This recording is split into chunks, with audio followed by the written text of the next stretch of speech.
어제 저녁에 그 최민정 선수가 은메달 따고 그랬죠? 다들 봤죠? 네, 아이고 울대, 엄청 울던데 저게 좋아서 감격의 눈물인가 아니면 한이 맺혀서 금메달 따지 못해서 하는 눈물인가 좀 애매한데요. 뭐 두 개 다일 수도 있겠죠. 복잡한 것 같습니다. 이번에 우리나라 선수들이 출전해서 쓴맛을 많이 봤어요. 판정 시비가 너무 심해서 어제도 어제도 이상하게 뭐 이렇게 중국 선수들이 그냥 올라가대 넘어져서 이제 자기들이 엄청 실수했는데 자기 중국 선수도 실수가 아니라고 판정을 했는지 그냥 저절로 올라가던데요. 이렇게 독재가 너무 심하면 문제가 뭐냐면 독재가 이제 한 사람 위에 많은 사람들이 막 줄을 서는 거잖아요. 이게 독재가 제일 문제가 되는 것은 줄서기가 문제인 거예요. 이 줄. 줄 서다 보면 무슨 일이 생기냐면 밑에 있는 사람들이 알아서 긴다. 알아서 정책을 쓰는 거예요. 알아서 독재 1인자를 이제 1인자는 나를 미워하는 사람, 나를 비방하는 사람, 괜찮아. 그럴 수 있지. 라고 할 수 있는데 여기 밑에 있는 사람들이 알아서 1인자를 비방하는 사람들을 모두 다 숙청을 해버린다라는 거죠. 그래서 이제 이 줄 세우기가 계속되면 그러면 이제 사회가 경직될 수밖에 없는데요. 저는 중국의 기술력이 굉장히 많이 발전됐다고 생각을 했어요. 뭐 4차 산업혁명 이거는 오히려 미국보다도 더 많이 발달됐다라고. 그러니까 AI 기술 또는 인공지능 또는 로봇 기술, 중국이 오히려 우주항공 이런 것도 또 뭐 핵무기라든지 이런 최첨단 무기 최첨단 이쪽 분야에서는 중국도 오히려 이제 많이 따라잡았다라고 생각을 했거든요. 근데 그게 아닌 것 같더라고요. 이렇게 빙지를 관리하는 데 있어서 빙질 관리 그게 뭐 최첨단하고 무슨 관계가 있겠냐마는 그래도 빙질 관리라는 거는 그래도 굉장히 중요한 거고 기술이 필요한 거죠. 디테일이 필요한 거죠. 디테일이. 빙질 관리하기 위해서는 관리하는 사람들이 이렇게 섬세하게 하나하나 이렇게 다 관리를 해야 되는데 예를 들면 이제 이렇게 운동장에 이렇게 있으면 거기에 우리 어렸을 때 하듯이 논에다가 물 가득 넣고 그 다음날 영하 10도 되니까 다 얼어버려. 이런 방법이면 아주 쉬운 거잖아. 근데 그렇게 하는 게 아니라는 거죠. 이 여러 가지 방법을 쓴다라는 거죠. 얼리고 나서 그 다음에 또 물 뿌리고 또 얼리고 물 뿌리고 또 얼리고 여러 번의 과정을 거쳐야지 이게 여기서도 뭐 이렇게 쇼트트랙도 하고 거기서 김연아가 하는 거 피겨도 하고 뭣도 하고 많이 해야 되는 거잖아요. 그러니까 한번 선수들이 하고 나면 또 다시 이걸 뿌려서 또 관리를 하고 그래야 되는 건데 그래야지 이 스케이트가 이렇게 막 치고 이렇게 다녀도 다시 또 그 다음 선수가 할 때는 위험하지 않고 괜찮을 수 있잖아. 어제 최민정 선수도 준결승에서 추월할 수 있었는데 넘어질 뻔했어. 하다 나중에 쉬는 시간에 거기를 이렇게 치우라고 해야 되나? 거기를 손을 보더라고. 문제가 있었던 거예요.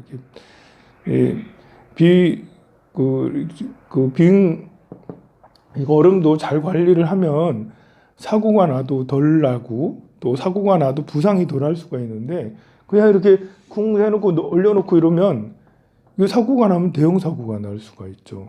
그나마 이제 어제 보니까 이렇게 알파인 이런 것들을 보면 눈이 그래도 좀 이번에 왔더라고.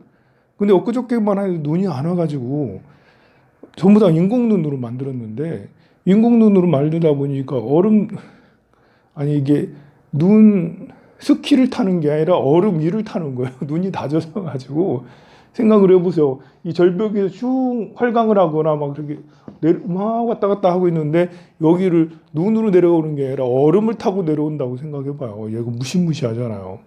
그래서 그랬다잖아. 80명이 출전해서 알파인스키가 이거 막 왔다 갔다 하는 거 있잖아요. 80명이 출전했는데 49명이 39명인가? 49명이 넘어졌다라는 거죠. 그 중에 몇 명은 실려갔어, 들것에. 그 사람들 어떻게 되려나 모르겠습니다. 그러니까 밖에 있는 알파인스키 하면서 그것들도 문제고, 안에서 실내에서 하는 그 빙질, 얼음 이런 것들도 대단히 큰 문제가 돼서, 자, 이런 나라에서 동계올림픽은 아무 나라에서 치르는 게 아니구나. 그렇게 되니까 돋보이는 게, 대한민국은 정말 대단했다. 우리나라는 빙질 최고, 음식 최고, 뭐, 판정은 잘 모르겠고, 그에 많은 것들이 최고였는데, 지금은, 게다가 판정 시비까지 너무 심한 것은, 판정이라는 게 중국이 독재가 심하니까, 그리고 국제단체들한테 뒷돈을 많이 주고 그런 모양이더라고요. 우리나라에서는 누구한테 뒷돈 주고 그러면 지금은 이제 굉장히 이렇게 난처해지는데 아직까지 국제사회에서는 그렇지 않은 모양이에요. 이 NGO 단체들, 꼭 이제 이런 IOC 올림픽위원회 이런 데 아니더라도 WHO라든지 그 외에 다른 많은 단체들이, NGO 단체들이 사실 호봉이 얼마 되지 않잖아요. 그러니까 많은 젊은이들이 잘 안 하려고 해. 근데 중국 사람들이 많이 이제 그런 NGO 단체에 가입되고 그 직원으로 들어가고, 지금쯤이면 다 이제 부장 뭐 이렇게 대리 이런 식으로 다 많이 승진을 했다라는 거죠. 그리고 중국 정부에서 그 사람들을 또 지원을 해주고, 그렇게 해서 국제 많은 NGO 단체들이 중국인들이 굉장히 많다고 그런 말들도 있어요.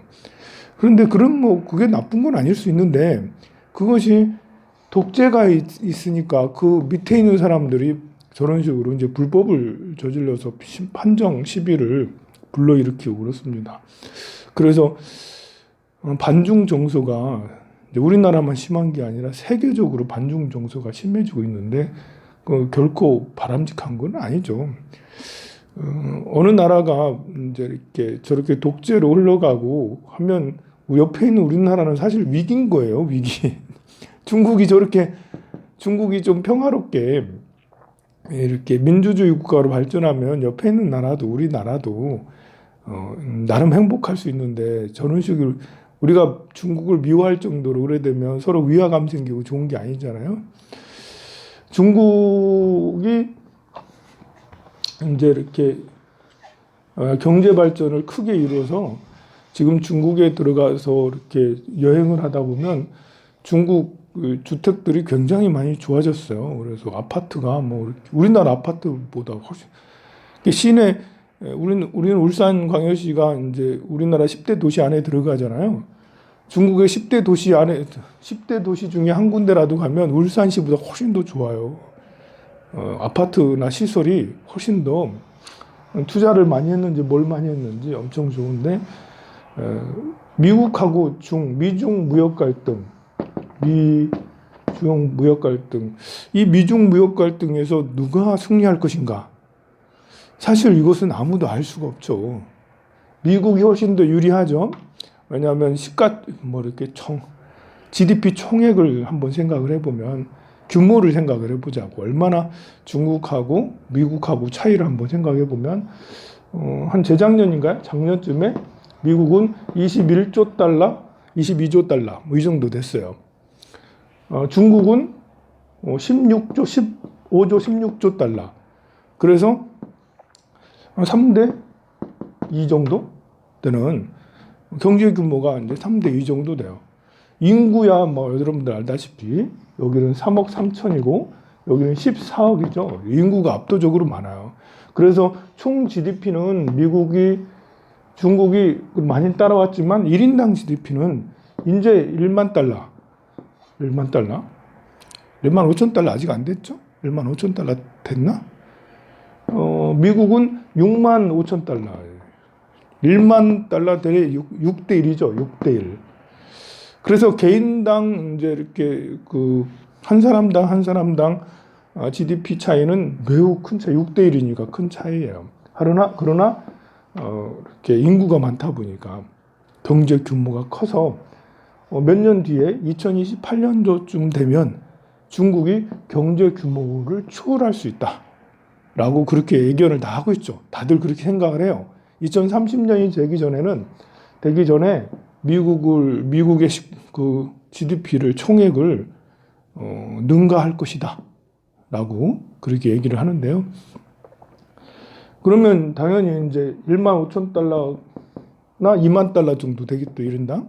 우리나라는 이제 작년이 한 3만 5천 달러 정도 될 거예요.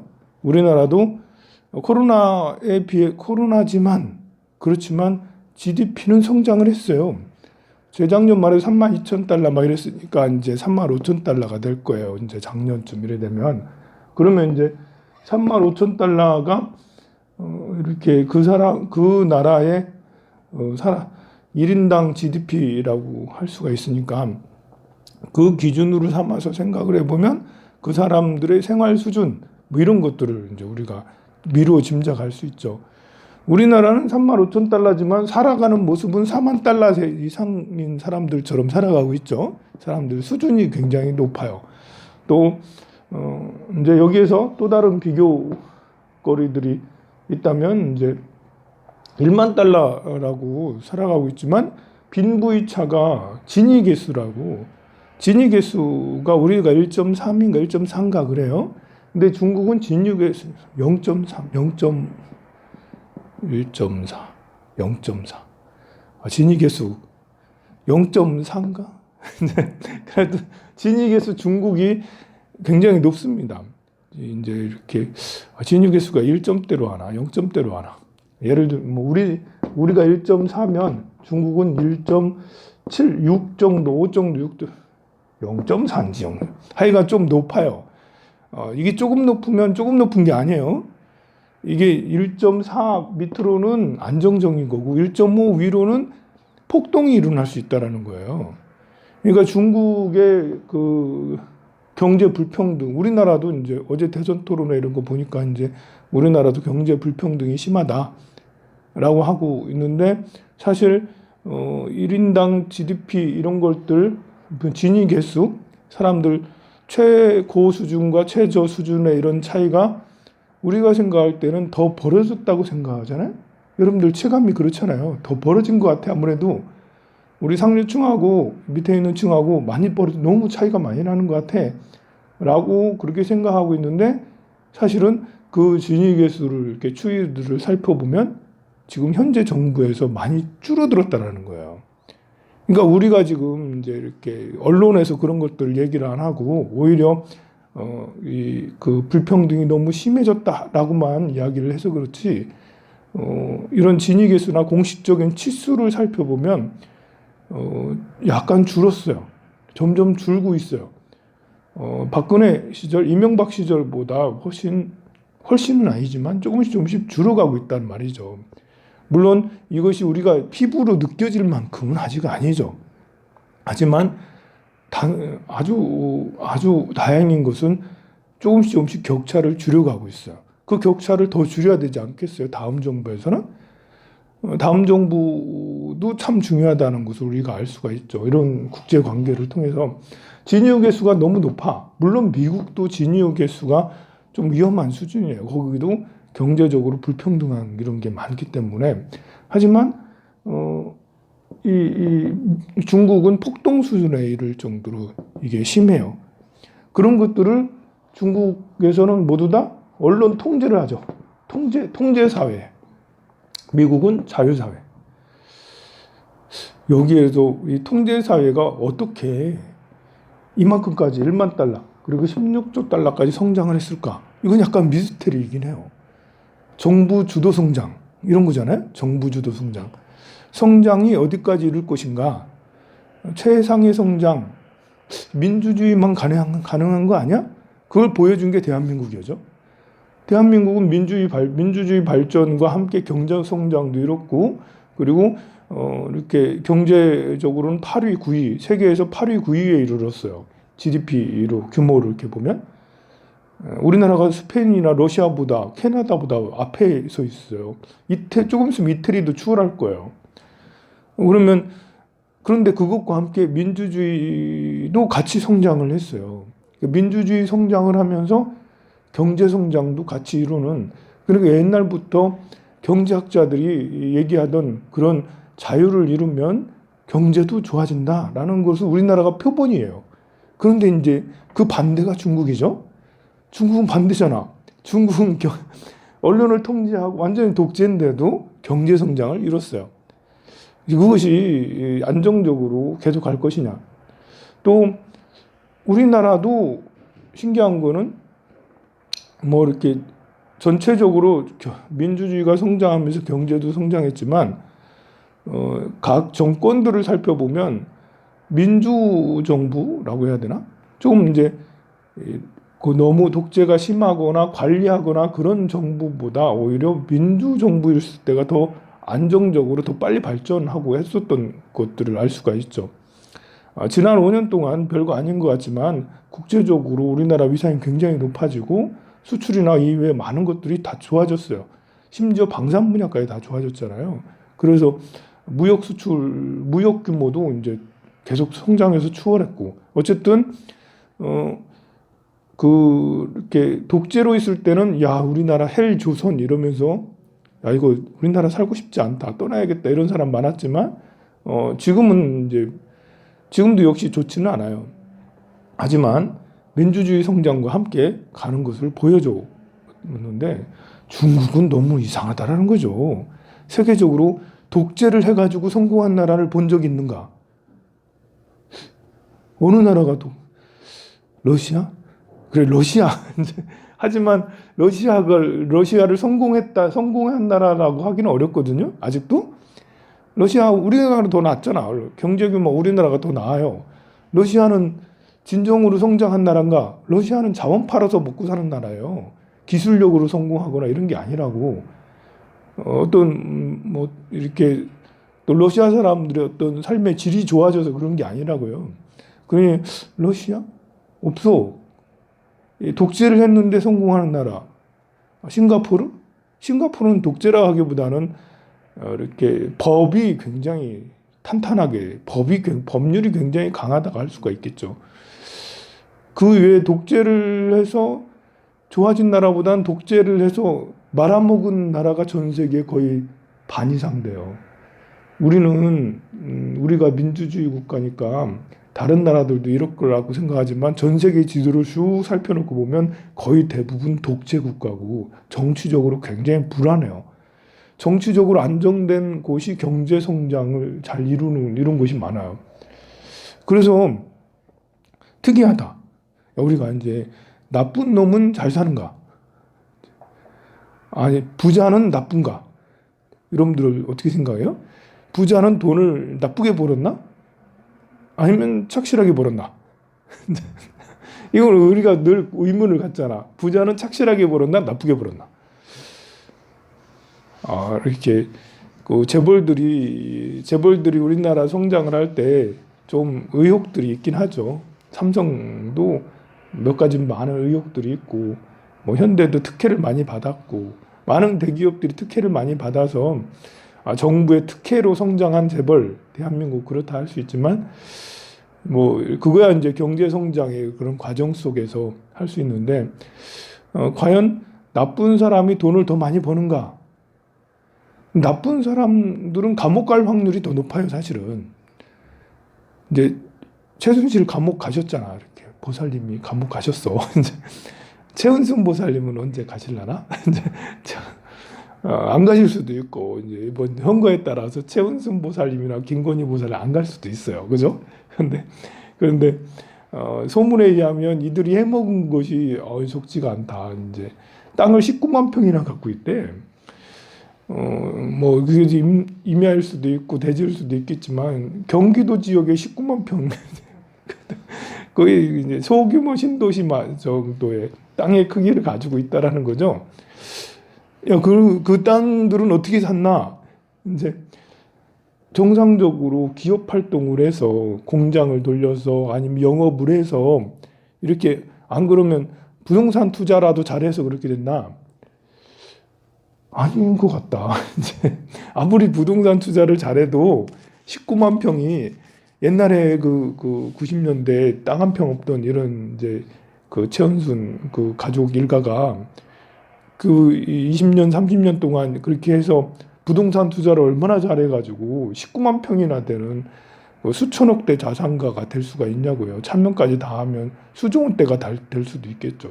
아니, 이거는 정확한 게 아닐 수도 있어요. 이제 여러 가지 경로를 통해서 들은 이야기들인데 뭐 많은 근거들이 있다고 하니까 저는 일단은 그 약간은 믿어요. 그런 경우가 있다라는 거죠. 그런 식으로 해서 어떤 뒤에 이제 막강한 어떤 권력이 뒤에서 봐주고 수사나 검찰을 수사나 뭐 이런 것들을 전혀 하지 못하게 하고 여기저기 다 이렇게 뺏어오거나 뭐 어떻게 하거나 해가지고 이렇게 이만큼 불렸다. 그 방법밖에 없어요. 그런데 그렇게 하는 사람 해가지고 성공하는 사람 부럽나요? 부럽기도 한다 하더라고. 또 누구는 이제 그렇게 해라도 야, 그 든든한 백이 있어가지고 그럼 백이 옆에서 딱 이제 지켜주고 나는 다 해먹고 그래서 부자 되면 그것도 해볼만 하겠다 이 세상에 태어나서 그렇게 생각하는 사람이 있을 수 있죠. 그러나 그럴 수 있는 확률은 복권에 당첨할 만큼이나 쉬운 게 아니죠. 그런 걸 꿈꾸지만 그런 걸 꿈꾸다 감옥 간 사람이 훨씬 더 많고 그러니까 나쁜 행동을 해가지고 그러니까 독재를 해가지고 성공한 건 러시아하고 중국밖에 없어. 그 외에는 나라들이 다 가난하고 또 국민들이 너무 힘들어요. 지금도 중국 14억 인구 중에 10억 인구는 너무너무 빈곤해요. 그 텔레비나 어떤 방송, 언론을 통해서 나머지 10억 인구가 잡복에 들어있어요. 국뽕에 들어있어요. 국뽕에 세뇌에 들어있는 거지. 우리 중국, 차이나, 이 세계 탑 클래스야 이러면서 우리 차이나가 이만큼 성장했어 라는데 엄청 고생하면서 그래도 우리 차이나 이러고 있는 거예요. 10억 인구들이 보면 그 독재 밑에 언론 권력들이 대한민국 사람들이 스스로 대한민국에 대한 자부심이 더 커? 아니면 중국 사람들이 중국에 대한 자부심이 더 커? 할 때 오히려 중국 사람들이 스스로 나라에 대해서 자부심이 엄청 강하다고 뭐 이러고 있다니까. 엄청 국뽕이 막 들어가 있어요. 근데 그 국뽕은 과연 견고한가, 탄탄한가 했을 때 독재로 쌓은 국뽕은 언제 한순간에 무너질 수도 있는 거죠. 우리도 아직 뭐 이렇게 독재 시절에 우리도 국뽕도 있잖아요. 그런 것이 아직도 무너지지 않고 있긴 합니다만 그래도 많은 사람들이 실망하고 이건 아니야라고 그렇게 했었어요. 그래서 이렇게 그 독재 권력을 통해서 나쁜 행동들을 통해서 생긴 부는 영원하지 않을 수 있어. 언제든지 무너질 수가 있습니다. 우리 대한민국은 그나마 다행히 이렇게 자유민주주의로 했는데 결국은 어디로 어떻게 될 것이냐. 중국도 어떻게 될지 모르겠죠. 어쨌든 기분은 나빠요. 중국 사람들. 차라리 인도 사람들이 더 낫다. 이제 인도 경제 규모가 우리나라보다 크거든요. 인구가 워낙 많다 보니까.